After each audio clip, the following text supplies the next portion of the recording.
칼빈은 인간은 죄로 말미암아 전적으로 타락했고 부패했다라고 가르쳤는데, 나 자신을 볼 때도 그렇고 또 사람들의 모습을 볼 때도 이는 틀림이 없는 사실이라는 생각이 듭니다.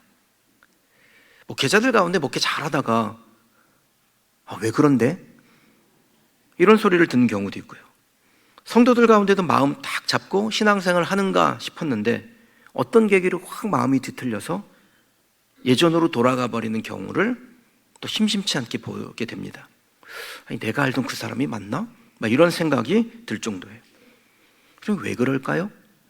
이는 성령에게 나를 내어드림에 실패했기 때문이에요. 그러니까 우리는 성령이 다스리든지 성령이 아닌 그 어떤 것이 다스리든지 둘 중에 하나를 선택하게 되어 있습니다. 만약 우리가 성령에게 맡긴 바 되지 못한다면 하나님이 주신 비전을 잃어버리고 그는 자기 자신을 위해서 살게 됩니다. 그러면 종국에는 개인과 그의 공동체가 불행을 겪게 되는 것이죠. 그 사람이 어떤 사람인지는 상관없습니다. 누구에게라도 해당이 됩니다. 왜 그렇습니까? 사람은 누구나 부패하고 타락했기 때문이죠. 그래서 그 부패하고 타락한 우리의 본성을 성령이 주장하고 다스리지 않으면 사람은 그냥 부패로 가는 거예요. 데마라는 사람 들어보셨죠? 바울의 동역자로 사역하다가 마지막 순간에 부패한 인생으로 돌아간 사람입니다. 디모데후서 4장 10절에요. 데마는 이 세상을 사랑하여 나를 버리고 데살로니가로 갔고 라고 말씀하죠. 그럼 데마는요, 성경에서 바울이 자기의 그 안부를 성도들에게 전하고 물을 때 거기에 더하여 자신의 안부를 성도들에게 전하고 그 성도들의 안부를 물을 수 있는 사람이었습니다. 성경에 자기의 이름 남기는 게 쉬운 일입니까? 근데 데마는 바울이 친필로 인사말을 적을 때 거기에 더하여 데마도 너희에게 안부하느니라 이렇게 자기의 이름을 남길 정도의 사역의 열정을 가지고 있는 사람이었습니다. 근데 마지막 순간까지 자신의 열정을 지키는 것에 실패했지요. 현재 상태 중요하지만 더욱 중요한 것은 우리가 가야 될 그 믿음의 여정을 끝까지 가는 것입니다. 누가 알았겠어요? 이 데마가 바울의 서신서를 받는 초대교회 성도들에게 안부를 물을 정도의 사역의 열정을 가지고 있던 그 데마가 세상을 사랑하여 떠날지 누구도 예상하지 못했을 겁니다. 그래서 저와 여러분은 나는 언제든지 실패할 수 있는 존재라는 인식을 가지고 계셔야 돼요. 하나님께서 우리에게 공급하지 않으시면 우리는 실패한다, 우리는 은혜로만 산다. 이 인식이 저와 여러분들에게 있기를 소망합니다. 우리가 이스라엘의 역사를 볼 때 그와 같은 사실을 발견할 수 있습니다. 얼마나 하나님께서 이스라엘 백성들에게 기회를 많이 주셔요. 그럼에도 하나님이 주신 기회를 낭비하는 일을 이스라엘 백성들이 반복합니다. 이스라엘 나라의 부흥의 문이 열렸던 때가 몇 번 있는데 안타깝게도 이 부흥의 기회를 이스라엘 백성들이 잘 사용하지 못했어요. 제가 그중에 제일 안타까웠던 때를 하나 고르라고 한다면 요시야 왕 때라는 생각이 듭니다. 이 요시야 왕이 다스리던 때의 이스라엘의 상황을 성경이 이렇게 표현합니다. 요시야가 여호와 보시기에 정직히 행하여 그의 조상 다윗의 모든 길로 행하고 좌우로 치우치지 아니하였더라. 요시야 같이 마음을 다하며 뜻을 다하며 힘을 다하여 모세의 모든 율법을 따라 여호와께로 돌이킨 왕은 요시야 전에도 없었고 후에도 그와 같은 자가 없었더라. 하나님께서 주시는 부흥의 전기를 그 물꼬를 열 사람이 나타난 겁니다. 근데 안타깝게도 이 요시야가 일찍 죽어요. 애굽과 무기토에서 전쟁을 하는데 거기서 죽습니다. 그러니까 그야말로 유례를 찾을 수 없는 부흥의 기회를 잡았는데 그 부흥의 구심점이 딱 사라지니까 백성들이 급격히 예전으로 돌아가 버린 거예요. 예전으로 돌아갔다라고 표현하는 것보다 더 악하게 되었다라는 것이 적절한 표현일 겁니다. 그 결과가 뭐예요? 70년의 바벨론 포로 생활이었습니다. 예루살렘 성은 무너지고 성전은 파괴되고 백성들은 사로잡혀 바벨론으로 끌려갑니다. 하나님께 예배해야 될 백성들이 이방 신상 앞에서 억지로 무릎 꿇고 절해야 되는 비참한 상황을 맞이해요. 국가적으로 영적으로 치욕을 당하는 겁니다. 성전이 무너졌다는 것은요, 이스라엘 백성들에게 있어서 존재 가치가 사라지는 거예요. 하나님께서 이스라엘 백성들을 선택하실 때 그들에게 주신 사명은 일관됩니다. 그리고 그 이스라엘 백성들의 역할을 이어받는 이들에게도 주시는 사명은 역시 일관됩니다. 저와 여러분들을 영적 이스라엘 백성이라는 표현을 쓰잖아요. 그래서 이스라엘 백성들을 초기에 선택하셨을 때 그들에게 주신 하나님의 약속과 그 부르심은 지금 이 시대를 살아가고 있는 영적 이스라엘인 저와 여러분들에게도 일관되다라는 거예요. 출애굽기 19장 6절입니다. 같이 읽어볼게요. 너희가 내게 대하여 제사장 나라가 되며 거룩한 백성이 되리라. 너는 이 말을 이스라엘 자손에게 전할지니라. 아멘. 하나님이 이스라엘 백성에게 맡긴 사명은 온 세계가 하나님을 예배하는 열방이 되는 것입니다. 그래서 제사장 나라, 제사장 민족이라는 개념이 나오는 겁니다. 그러니 이스라엘 공동체는 온 세계를 하나님 앞에 예배하는 열방이 되게 하는 사명을 부여받은 제사장 공동체, 예배 공동체, 성전 공동체인 거죠. 근데 이스라엘 나라에 그 백성에게 예배가 사라졌다면 그들은 더 이상 존재할 가치가 없는 사람들이 된 겁니다. 사랑하는 성도 여러분, 여러분 영적 이스라엘 백성이에요. 여러분들의 존재 가치는 하나님 앞에 예배하는 것에서부터 출발을 합니다. 예배를 잘 지켜내시길 바랍니다. 여러분에게 주신 교회를 사랑으로 지켜내셔야 됩니다. 교회를 편리적으로 취사 선택하시면 안 돼요. 현대인들에게 가장 좋은 교회는 뭐냐고 물으면 가까운 교회라고 대답을 한답니다. 뭐 웃자고 대답하는 거겠지만 이 말 안에 담긴 의미가 뭡니까? 교회가 나의 우선순위가 되지 못한다라는 거예요. 그냥 편리한 것 중에 하나를 선택한다라는 거예요. 일단 나부터 살고 나부터 챙기고 그 다음에 여유가 되면 교회를 챙기겠다는 것은 이게 순간은 살 것 같죠? 유익한 것 같죠, 나에게? 그러나 영적 침체를 가져와요. 그러니까 영적인 개념에서 보자면 저와 여러분은 이스라엘 백성들의 역할을 이어가고 있는 것이고 그 이스라엘 백성들의 존재 가치는 어디서 옵니까? 예배에서 옵니다. 그러면 우리에게 예배는 생명과 같아야 돼요. 예배 없는 교회는 그냥 친목단체입니다.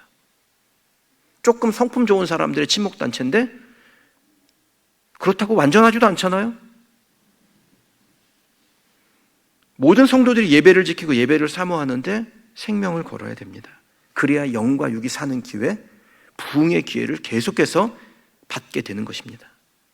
혹시 여러분 중에 병에 막 해골 그려져 있는 그런 몸에 유익하지 않은 독약병이 있는데 이게 진짜 몸에 해로운가? 해롭지 않은가? 나는 맛을 봐야겠다.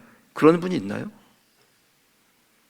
먹으면 죽는 것을 이미 알기에 나는 확인하고 맛 좀 보겠어. 그런 분이 없는 것처럼 예배를 내버리면 멸망한다라고 하셨으니 이게 진짜인지 아닌지 확인하지 마세요. 이스라엘 백성들이 하나님의 전을 읽고 포로로 잡혀가서 돌아오기까지 70년을 고난 가운데 있었던 것이 도대체 어떤 느낌일까? 이거 경험해 볼 필요 없습니다. 자, 그렇게 끌려갔던 이스라엘 백성들이 다시 돌아오니까 얼마나 기뻤겠어요? 감격이 됐겠죠? 시편 116편에요. 포로에서 돌아오는 이스라엘 백성들의 그 감격하는 모습이 묘사가 되어 있어요. 여호와께서 시온의 포로를 돌려보내실 때 우리는 꿈꾸는 것 같았도다. 그때 우리 배는 웃음이 가득하고 우리 혀에는 찬양이 찼었도다. 그때 문나라 가운데서 말하기를 여호와께서 그들을 위하여 큰 일을 행하셨다 하였도다. 감격한 거예요. 여러분, 이걸 순간의 진심이라 그래요. 근데 그 순간의 진심이 지속적이지 않으면 부패한 인생이 됩니다. 감격에 겨웠던 이스라엘 백성들이요, 그 순간의 진심으로 성전을 짓겠다라고 결정을 합니다. 그 일을 시작했습니다. 하나님의 전은, 예배는, 교회는 공동체적으로나 개인에게 부응할 수 있는 최고의 기회입니다. 그 기회를 잡은 거죠. 그런데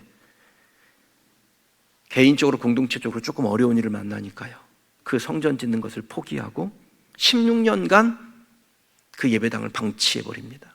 왜 그랬을까요?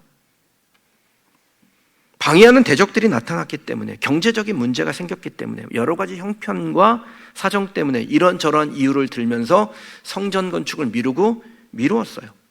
표면적으로는 다 이유가 있다고요.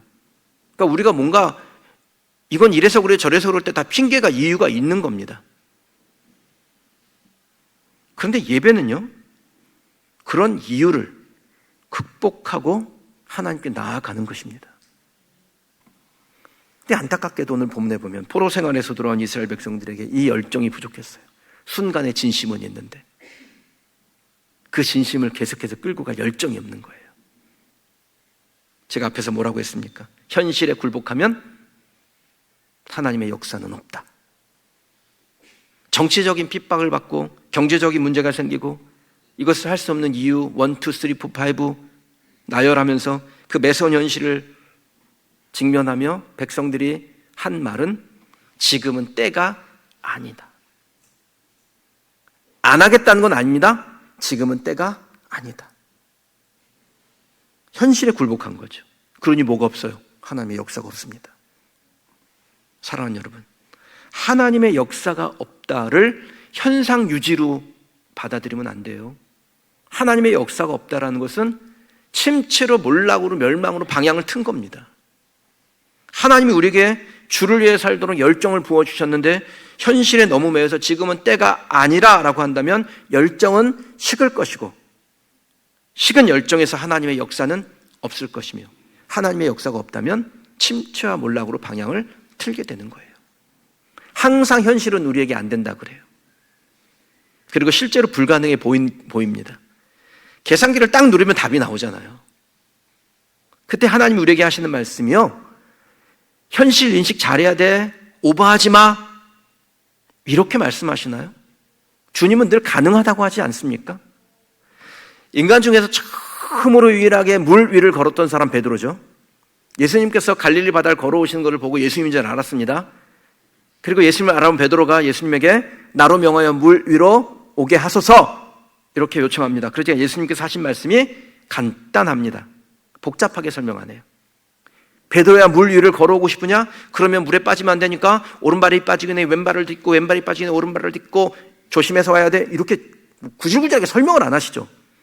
뭐라고 하십니까? 베드로가 대답하여 이르되 주여 만일 주님이시거든 나를 명하사 물 위로 오라 하소서 하니 오라 하시니 물 위를 오라 하소서 하니 오라 하시니 갈까요? 하니까 와! 간단하게 말씀합니다. 그러니까 주님은 현실을 인식하는 분이 아니라 현실을 초월하는 분이에요. 우리가 주님을 따른다면 우리 역시 현실을 인식하는 것이 아니라 현실을 초월하며 사는 겁니다. 그럴 때 주님의 능력을 나의 능력으로 만들 수 있습니다. 우리 주님께서 능력 주신 자 안에서 무엇인지 할 수 있다라고 하셨죠. 그러니까 이스라엘 백성들이 지금은 때가 아니니라 이런 말로 상황을 정당화시키고 얄팍하게 자기의 유익을 구하는 것은 하나님의 백성답지 못한 거예요. 주님을 따르는 백성답지 않은 거예요. 저는 저와 여러분이 우리 교회가 더 넓게는 한국 교회가 제사장 나라로 제사장 민족으로 하나님께 쓰시려고 이 나라를 선택하셔서 이 나라를 영적으로 끌고 가는 한국 교회가 능력 주신 자에서 무엇이든지 할 수 있느니라 이 말씀 가지고 현실을 인식하는 것이 아니라 현실을 초월해가며 하나님 앞에 쓰임받게 되기를 주님의 이름으로 축원합니다. 그렇게 이 핑계 저 핑계 되면서 하나님의 전 건축을 뒤로 미룬 백성들에게 찾아온 결과가 뭡니까? 오늘 본문에 매우 의미심장한 호칭이 하나 나옵니다. 하나님께서 이스라엘 백성들을 향하여 이렇게 불러요. 2절입니다. 같이 읽어볼까요? 만군의 여호와가 이같이 말하여 이르노라 이 백성이 말하기를 여호와의 전을 건축할 시기가 이르지 아니하였다 하느니라. 어떤 차이인지 아시겠습니까? 호칭이 변하거든요. 하나님의 백성은 하나님께 항상 내 백성이지 이 백성이 아니에요. 하나님께 내 백성이 지금은 때가 아니라 라고 현실 인식으로 들어가니까 하나님께서 그들을 뭐라고 불러요? 이 백성이라고 부릅니다. 우리가 사랑하는 존재, 사랑하는 물건, 사랑하는 어떤 단체나 조직 이거를 부를 때 이 자를 쓰지 않고요 내 자를 씁니다. 여러분 아들에게 이 아들이요. 그렇게 하신 분이 있어요. 내 아들이 그러죠. 우리 아들이. 교회를 정말 사랑하면 뭐라고 불러요? 이 교회가요. 그러지 않죠. 우리 교회가. 여러분이 저를 정말 아끼고 사랑하고 담임 목사를 인정하면 이 목사님이 그럽니까? 서로 대화를 하시는데 제가 나타났어요. 집사님, 이 목사님이 그런 식은 없잖아요. 뭐라고 불러요? 우리 목사님, 내 목사님이라고 부르잖아요.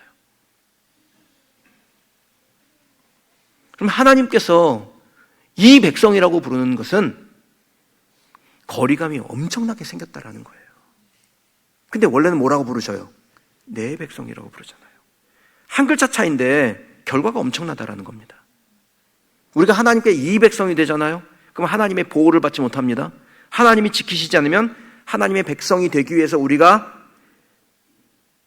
포기하지 못했던 것, 하나님의 백성이 되는 것에 대해서 방해가 됐던 것들, 그거 붙잡으려고 하나님의 내 백성 되는 것을 포기했던 것들 있죠? 뭐 재물이든 건강이든 내 소원 성취든 뭐든 간에 그게 가장 먼저 사라집니다. 이스라엘 백성들이 하나님의 전건축을 뒤로 미룬 이유 중에 하나는 경제적인 문제입니다. 근데 한번 보세요. 성전을 지으면 국가경제 파탄난다, 가정경제 파탄난다 했습니다. 그러자 하나님께서 하나님을 향해 아까워한 그들에게 아까워하시는 하나님으로 나타나세요.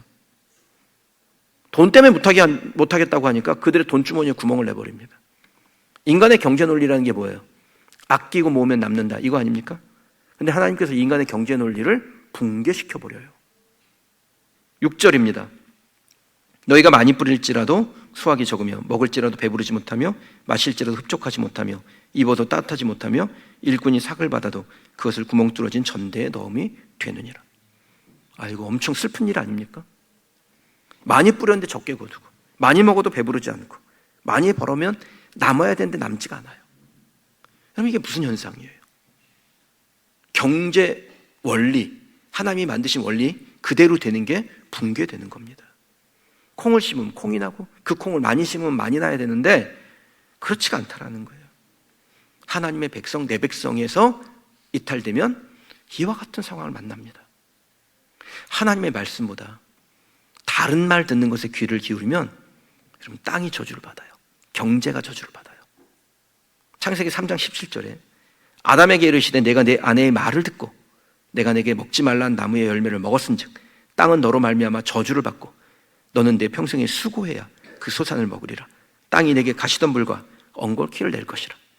아담과 하와가 진정으로 귀를 기울여야 될 말씀은 하나님의 말씀이었습니다. 그런데 하와는 하나님의 말씀을 듣는 것보다 뱀의 말을 듣는 것에 귀를 기울이죠. 아담은 하나님의 말씀보다 하와의 말에 귀가 솔깃했습니다. 그게 죄악이라는 거예요. 다른 게 죄가 아니라 하나님에게 말씀을 듣지 않고 다른 거에 말을 듣고 그것을 따라가는 게 죄입니다. 그리고 그 죄악의 결과는 땅이 저주를 받아요. 하나님의 전을 건축하여 예배를 회복하라는 것이 하나님의 말씀인데 백성들이 경제적인 문제 되면서 외적이 침입할지 모른다는 그런 문제로 이루어지는 사유로 하나님의 전 건축을 연기하자라고 했습니다. 외적 언제 침입할지 모르는데, 경제 사정이 이렇게 어려운데, 여기에 쓰고 저기에 쓰고 그럼 남는 게 뻔한데, 이런 말이 얼마나 설득력이 있어요. 여러분에게 설득력 있게 들리잖아요.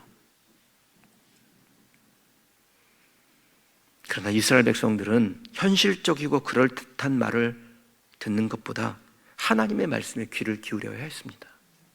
하나님의 말씀에 귀를 닫고 사람의 말에 귀를 열면 그게 죄악이고, 죄악은 땅을 저주로 밀어넣고 땅이 저주받으면 우리의 경제가 붕괴되는 겁니다.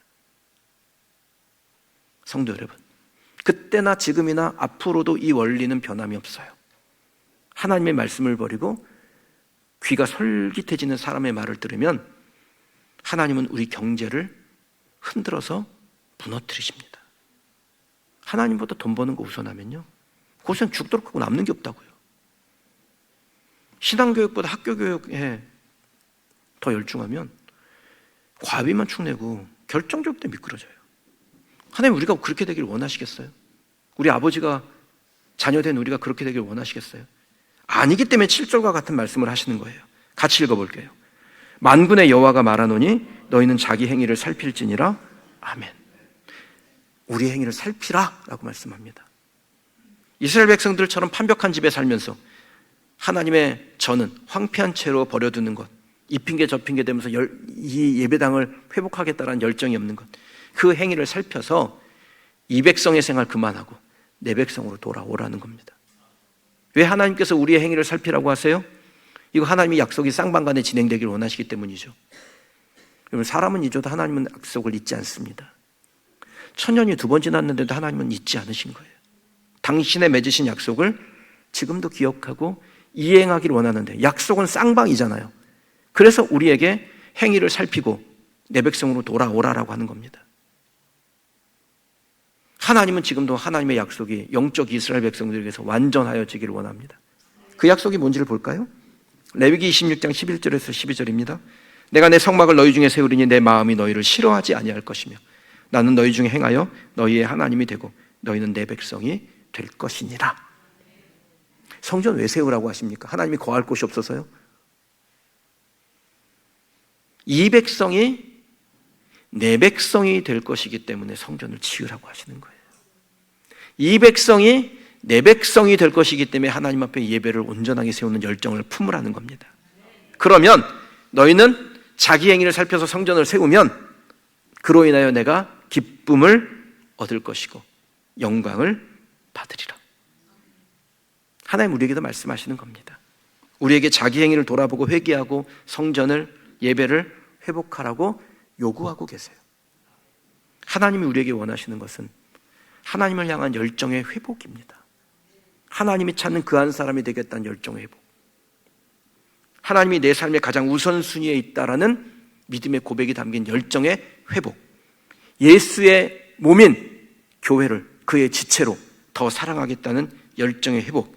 이런 열정의 회복이 있을 때 하나님의 역사가 여러분의 삶에 기록되기 시작하는 것입니다. 현실에 굴복하면 하나님의 역사는 없습니다. 반면 현실을 극복하려는 열정은 하나님의 역사를 만들어낼 줄 믿습니다.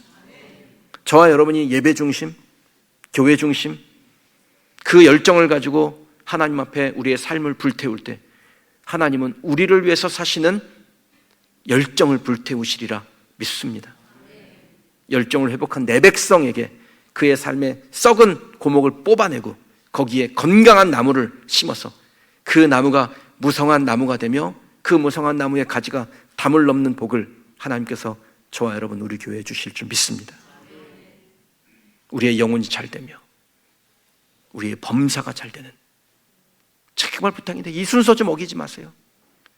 영혼이 잘 되고 범사가 잘 되는, 그래서 나의 영혼을 위해서 열정을 내고 그리고 내 삶에 최선을 다하여 나의 범사를 풍성하게 하는 이 하나님의 내 백성 삶을 살아가는 저와 여러분이 되기를 소망합니다. 우리가 열정을 회복함으로 하나님의 기쁨, 하나님의 영광을 우리의 눈으로 보며 하나님은 내 백성 되는 저와 여러분에게 하나님의 큰 은혜와 사랑을 부어 주실 줄 믿습니다.